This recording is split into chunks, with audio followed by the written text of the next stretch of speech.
नवमी की संस्कृत पेपर के लिए बहुत ही महत्वपूर्ण प्रश्न। निर्धना वृद्धा दुहिता कीदृशी आसीत्। निर्धना वृद्धा दुहिता विनम्रा मनोहरा च आसीत्। मल्लिका चन्दनस्य मासपर्यन्तं धेनुः कथम् अकुरुताम्। मल्लिका चन्दनस्य मासपर्यन्तं धेनुः घासदिकं गणादिकं च भोजयत्। कदाचित् विष्णोः तैलं लेपितं तिलकधारयत् रातो निर्जनः अपि तोष्यतः। बालः इत्यस्मिन् पदे प्रत्ययः अस्ति टा पठित्वा इत्यस्मिन् पदे प्रत्ययः अस्ति कत्वा। बालकः शब्दस्य पंचमी विभक्ति एकवचनस्य रूपम् अस्ति बालकात्। फलं शब्दस्य द्वितीय विभक्ति बहुवचनं रूपं किं तु फलानि। सदाचार एव परमो धर्मः अस्मिन् वाक्ये अव्ययं तु एव। पितरो इत्यस्मिन् पदे समास विग्रह भवति माता च पिता च। अस्तमय इत्यस्य विलोपं पदम् उदय। सार्थकम् इत्यस्य पदस्य विलोपं निरर्थकम्। द्वन्द्वसमासस्य पर्यायपदं गजेन्द्रः अस्ति।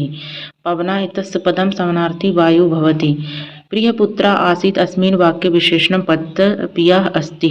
अहम् एकं वृक्षं पश्यामि पदे विशेषं पदम् एकम् अस्ति। नास्ति इत्यस्मिन् पदे व्यञ्जनसन्धिः अस्ति न। मानधनहारा विसर्ग संधि उदाहरणम् अस्ति आम्। सदैव व्यक्ति संधि उदाहरणम् अस्ति तु आम्। घनश्यामः पदे कर्मधारा समासः अस्ति आम्। पीताम्बरः पदस्य समस्य विग्रहं पितरम् अस्य स अस्ति आम्। द्विगु समास उदाहरणं पितरो अस्ति न।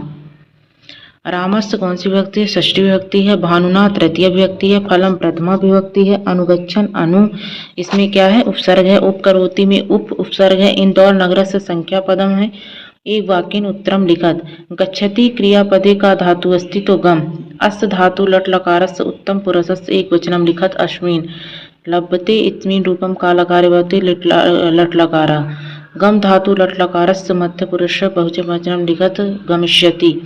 प्रा उपसर्ग युक्ता एकम वाक्यम लिखत महेन्द्रः प्रयासः करोति। निर्गच्छति अस्मिन् पदे उपसर्ग नामं लिखत निर। कवि वाणीं किं कथयति? कवि वाणीं वीणा निनादयतं कथयति। बालिका पूर्व कीदृशं काका न दृष्टवा आसीत्। बालिका पूर्वम् एतादृशा स्वर्णपक्षा रजतचक्षुः स्वर्णकाका न दृष्टा आसीत्। काला कस्सम रसं पिबति। कालं क्षिप्र क्रियमाणस्य आदानस्य प्रदानस्य कर्तव्यस्य च कर्मणा रसं पिबति।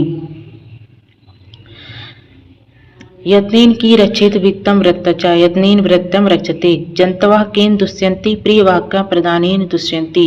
सज्जना मैत्री कीदृशी भवति? सज्जनः मैत्री पुरः लघ्वी पश्चाच्च वृद्धिमती भवति।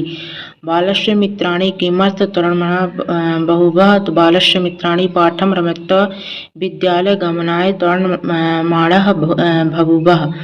बालकस्य चटकाय कीर्णार्थं कीदृशं लोभः दत्तवान्? बालकः लोभ ददन् उवाच चं शुष्कतृण आहं ते स्वभोजनं दर्शयामि। बालकः कीदृशं चटकम् अपश्यत्? बालकः तृणान् दादनां चटकम् अपश्यत्। वाणीपुत्रस्य किं नाम आसीत्? वाणीपुत्रस्य जीर्णधनः नाम आसीत्। तुलः कीदृशी आसीत्? तुलः लौह घाटिता आसीत्। तुलः के भक्षिता आसीत्? तुलः मूषके भक्षिता आसीत्। इसके बाद कथा घटनाक्रम अनुसार लिखना है। तो सबसे पहले इसमें घटनाक्रम में पहला आएगा मालिका पूजार्थम मोदकानि रचयति। दूसरा में आएगा सा सखाभिः सह तीर्थयात्रे काशी विश्वनाथं मंदिरम गच्छति। गा में आएगा उमा मासन्ते उस स्वार्थम दुग्धस्य आवश्यकता विषय चंदनम सूचयति। घाघड़ी में आएगा चंदना उस समय अधिकम दुग्धम प्राप्तुं मास पर्यंतम दोहनम न करोति। उसके बाद आएगा चंदनस्य पत्नी तीर्थयात्रां समापम गृहं प्रत्यगच्छति। उसके बाद आ जाएगा यहाँ से उभौ नंदिनः सर्वविधि परिचय कुरुतः। और उसके बाद आ जाएगा उत्सव पादने यदि दुग्धम प्रयत्नं करोति तदा नंदिनीं पादेन प्रहरति।